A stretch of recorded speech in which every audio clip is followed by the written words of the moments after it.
Hello, I'm Shary Gibson. I'm very pleased to be hosting this week's in-depth interview, and I am joined by Beth Heitkamp, who is the principal at Aquin Catholic Academy, as well as Blake Musser, who has a couple of students at Aquin Catholic Academy. And so welcome to the program today, both of you. It's a pleasure to meet you. And some of our listeners may have heard me refer to Aquin as Aquin Catholic Academy, which is something a little bit new. Beth, can you tell us a little bit more about that transition? Absolutely. Thank you for having us, Shary. Last year, we had a new chapter in Aquin's long history. We transitioned to being a pre-K through 8 school, where previously we had been a pre-K through 12 school. So we did that to focus more on the intentionality of keeping our lower grades very vibrant and to sustain Catholic education in Freeport. So it is an alternative choice for people if they are wanting choices in the education of their kids. And we're going to talk more about that with Blake. But Beth, I'd like you to, if you would, talk a little bit about why the change. Yeah, so like many schools across the country, we've seen shifting enrollment patterns at our school over the last, 10 years. And so we reflected on that. We're trying to every year look at improving and changing ourselves. So we made the difficult decision to transition to the pre-K through 8 model. That allows us to focus our energy and particularly our resources into strengthening those younger grades, offering early childhood and up through middle school, and doing it in a way that is strong and exceptional. And that's what we strive for. You mentioned the model. There is a different model and kind of a different way that you're approaching this. It is. So we've moved to what we call a micro school model. And it's intentionally small and keeping the environment small enough that obviously so that we can continue to grow and do the best by our students, but also so that we can give the individual attention to each student that we need to. Now, you've actually combined some of the grade levels. I find that interesting. Yeah. So, up until the 1950s, we actually had multiple grade classrooms. People don't realize that because we've grown up in a single grade classroom. So all 5-year-olds together, 6-year-olds, et cetera. But the research tells us that it is not better or worse to do them together. It's just different. So we have always had pre-K together, so 3s and 4s together. We kept kindergarten separated, and we combined 1st and 2nd, 3rd and 4th, 5th and 6th, and then 7th and 8th grade. And by doing that, we give the kids the opportunity to help one another, to learn from each other, and to hear things over and over again that they heard the previous year maybe, or they'll hear again the following year. So it gives them a lot more repetition and basis for learning, and they strive and love to do that. Younger kids, typically look up to the older kids Absolutely. as role models. So do you find that happening in the classroom? Absolutely, yeah. We find that the younger grade kids just want to do what all the other kids are doing. So especially like we have our 1st and 2nd graders together, and our 2nd graders, math just jumps tremendously from 1st grade to 2nd grade. And so where we're doing simple addition or 2-digit addition with 1st graders, we're almost into multiplication with 2nd graders. So this year, our 2nd graders started learning their multiplication tables, and they start pretty simple, 0s and 1s and 2s and 5s, because they can count by those numbers. But the 1st graders were like, nope, we're going to learn these too. And the teacher had to kind of adjust. And, they're not learning necessarily the in-depth part of how you multiply and why you multiply yet, but they are learning what the answers are so that automaticity when it comes to multiplying is there. And so they're memorizing and learning, and all of a sudden they're doing exactly what the 2nd graders are doing, and they're only in 1st grade. So you're seeing them advance a little faster. Absolutely. What about the older kids then? Are they kind of, taking the younger kids under their wing, so to speak? Absolutely. Are you seeing that? Yeah, they don't like to see the younger ones struggle. So they'll, naturally kind of go over and say, hey, can I help you with this? Or if a teacher is working with a different grouping, then sometimes they will, kind of go over and say, hey, what do you need right now? Because I see that you're stuck, or they just stop working, or they kind of, hey, we're doing this now and kind of move them to whatever the activity is at that point. So they get a little leadership skill. They absolutely and things do. like that too. Yeah. How are the teachers adapting to this? Our teachers are some of the best. In the 30-year career I've had, these are some of the best teachers I've ever worked with. And they, it's been a lot of work for them. They spent a lot of time last summer doing it, but they have just done an amazing job with bringing the kids together. It took a little bit at the beginning to kind of find the flow. Sure. When you're dealing with two different grade levels and you're working with one and you're not necessarily working with the other, there's a little bit of a rhythm that has to happen. But they did that and they've been amazing. Our teachers are real veterans. We've had most of our staff have, 10, 15 years of experience plus. So we don't have any turnover in our staff. And that has been amazing for us. That says something. It does. Yeah. Yeah. Blake, I want to talk to you a little bit. You have two children, right, at Aquin Catholic Academy? And what are their ages? I have an 11-year-old and a 9-year-old. So one that's going into 6th grade and one going into 4th grade. So have they actually experienced this new model yet? 100%. And it's been absolutely amazing for both the kids for very, very different reasons, because as anybody that has more than one kid knows, that every child is extremely different.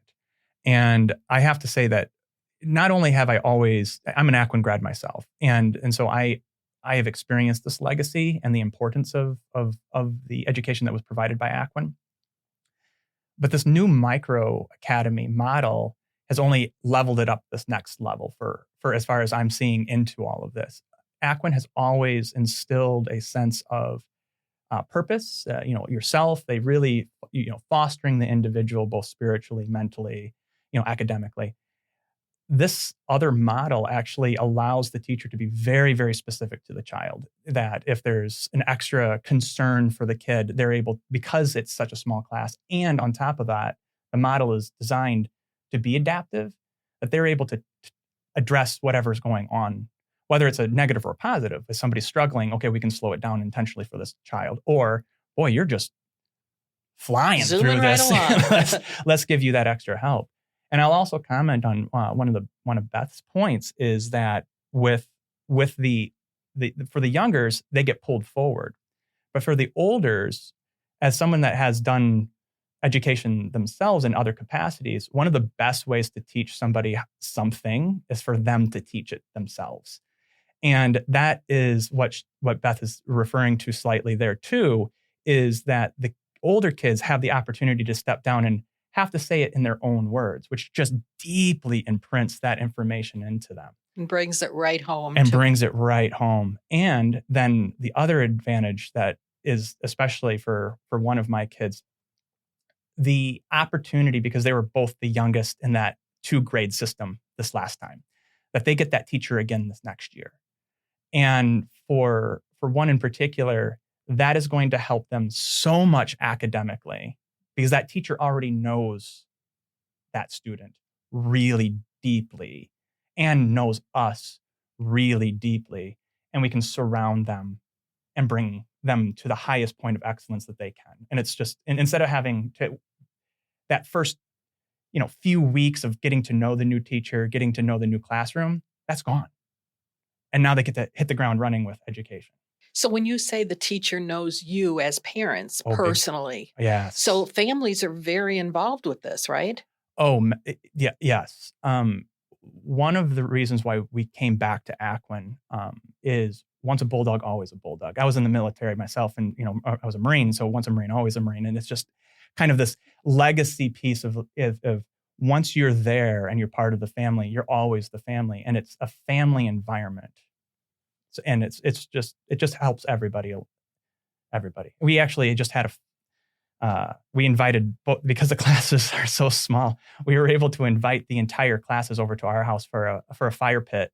It was this past weekend. So a lot of the kids' classmates were able to come over with the parents, and we're all able to hang out for a little while. And it's just a really tight knit. And I would assume that when the kids see that kind of support from all of the different parents, that only, magnifies it all. Absolutely. One of the things that I believe Aquin really helps push is that you're not just there for academics. they're important, obviously, but there's spiritual and personal growth that goes along with that too. One of the things that I've said to anybody that will listen is, as I mentioned, I was in the military. And since I got out, which was in 2004, I've been doing presentations at high schools and schools around the country, actually, out in DC for a long period of time when I was living there. And so I was going to the charter schools that senators' kids went to, doing this presentation that I do for Veterans Day. That, when I did it back in Aquin, by far the best questions, most attentive, most respectful, thoughtful, it was just, it was beyond anything else that I experienced in any of the other schools that I've ever been to, because those kids understood that there's pieces to life. There's not just education. There's the spirituality and there's the individual. And so they were asking these really great questions that were, beyond what other schools do. This may seem like an obvious question, Beth, but I'm guessing that people may be thinking it in their heads. Do you have to be a Catholic to go to Aquin Catholic Academy? No, actually you don't. In fact, we have about 50-50 between our Catholic families and our non-Catholic families. We welcome anybody to come. We certainly do hold to our Catholic traditions, and we go to Mass every week, and we do prayer services, and we incorporate all of that. But what we ask is for you to participate in whatever it is you believe in and put yourself into it, because that's what we're asked to do. Part of being Catholic is serving other people. We spend a lot of time doing service projects for others. In the history of Aquin, we've had some very good people who have been affected, by different things. We have one gentleman in particular. His name is Mike Frank. He was in an accident many years ago now. I have never met him personally because I've only been at Aquin since 2020. But every year, one of the organizations always did a fundraiser for him because he uses equine therapy, horse therapy, and he absolutely loves it. He's paralyzed mostly. And our kids still this year raise money for him so that we can help pay for those things that his insurance doesn't pay for. And our kids raised a good amount of money for him. They got a card back from his family. They're just blown away every time because these are children who've never met him. They hear his story and they want to help. And that's part of what being a bulldog is. It's part of once a bulldog, always a bulldog. And he is still a bulldog, even if he's not the same person he was when he graduated high school. But they got a thank you card back. And in it, the family sent pictures of him on the horse. And they had tons of questions, like right away. What is that? Why are they doing that? How is that holding him up? Because he doesn't have control of his body all the time. And so they were very, very curious, and they're very excited because they're like, next year we're going to raise even more money. So it's kind of exciting for them to have those people and those legacy things. One of the other things that Aquin does, which I think is a really amazing opportunity, is we have a 50-year reunion. So the 50-year, they call it the 50-year club. The group that hosts is the current year's 50. So this year will be 1975, the class of 75. They're the hosts because they're the youngest. Let's face it, they have the most energy. But they invite everybody who's been a bulldog 50 years or more. So we have 75 people that come every year to our reunion party, and they love seeing what the kids are doing now. And it's a great connection between that. Wonderful values you're instilling. Absolutely. Mm-hmm. Yes. Since you're a private school, you do have tuition. Yes. Can you talk about that a little bit? Yeah. Unfortunately, we aren't a public system.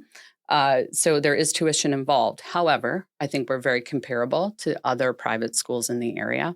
And one of the things we strive really hard is to make sure that money is not the reason that someone can't come to Aquin. We have scholarships. We have a new transfer grant, which we're giving to everybody who comes in that's new. It's $1,500 off the year. That's new for us this year because we're trying to have people kind of test us out and see how it goes. And we certainly think once you get there, you won't want to leave. So I think you've answered this already, but are there any other things that you can think of that we haven't already talked about as to what makes Aquin different? I would say it has to be the community. I think Blake would agree with that. We are a very close community. If something happens to someone in our community, we all are like, what can we do? What can we do to help?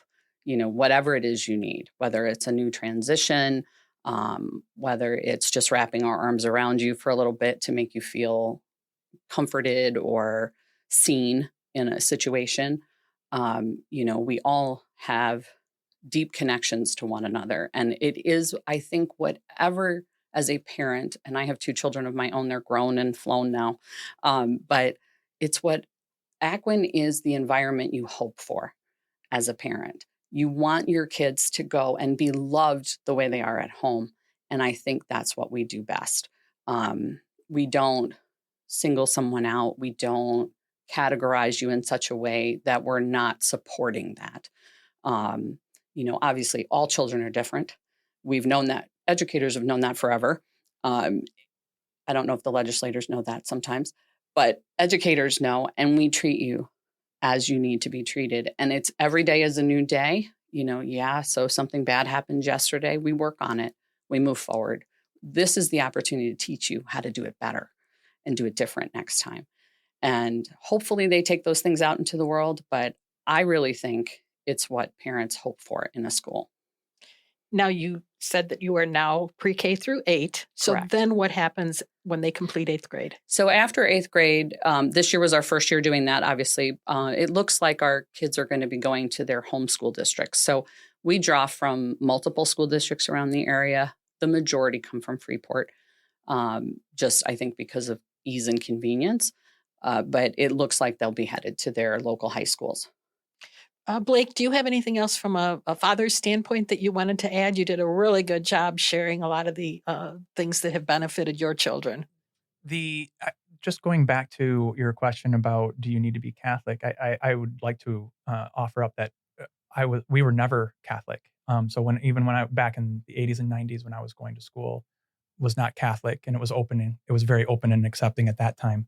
And now with my kids also, there's absolutely, we have church, we have a home church, and we practice very regularly, and there's no issues whatsoever with that. And your kids don't feel different or anything like that? Not at all. Mm-hmm. And the similarity of what is being taught from a religious standpoint is a foundational piece of information. It's not overly, like this is the Catholic way. It's very open. I'll just say. I would add that most Christian religions are more similar than they are different. 100%. So we hit on most of those things just like everybody else. Just to echo what Beth had said, and I had said also, that Aquin really does create family. And going back to kind of like reaching down and back up with the kids within that 5th and 6th, for example, because the school is already doing that and has a legacy of that. This was true even when I was in school, that we had a big dog, little dog situation where the older students would and it wasn't just a one-time thing. It was a very involved process of the upperclassmen spending time building connections with the younger students. But even now, still, when you walk through the hallways and help out at recess and whatnot, the relationship between the students is more of siblings versus upperclassmen, lowerclassmen. You have these 5th and 6th graders yelling out and cheering for like the 1st grader when they do something really fun and cool. And again, that the wave of that ripples out into our larger community. We have, these Beth brought up how we've supported family or former alum and challenges. She only named one. I can actually personally think of probably 7 or 8 more just off the top of my head that we've supported well past, not in the moment of rising to the occasion, like, oh man, you had, a house fire, let's take care of you. But years later, still supporting not just the individual, but the larger family even. Well, that's wonderful. It sounds like a very, very positive environment. Absolutely. Absolutely. It makes it worth coming every day. What about the upcoming school year, the 25-26 school year? Is registration open for that yet? Absolutely. We open registration in the spring, and we would love for people with the smallest children to try our preschool. Mrs. Wenzel is amazing. We have plenty of openings in all of our grade levels, but they can just contact the school. Mr. Peyton Glaive is our enrollment director, and they can reach him at info@aquinschools.org, or they can just go to aquinschools.org and take a look on our website and get a hold of us. Google Aquin Schools, Freeport, Illinois. I'm sure that'll get you Absolutely. to the right place. There's not many of us. Yeah. Thank you so much for joining me today. I've been visiting with Beth Heitkamp, principal at Aquin Catholic Academy, as well as Blake Musser, who is a very involved parent with a couple of students at Aquin Catholic Academy. Thank you for joining us today. Once again, I'm Freepod host Shary Gibson. I invite you to tune in to our regular weekly podcast for local news you've been missing, Thursdays at noon, and of course our in-depth interviews every Tuesday. All of these are also available to listen to anytime on the Freepod website, through the website of our national public radio partner WNIJ in DeKalb, or your favorite podcast platform. Again, thank you for listening.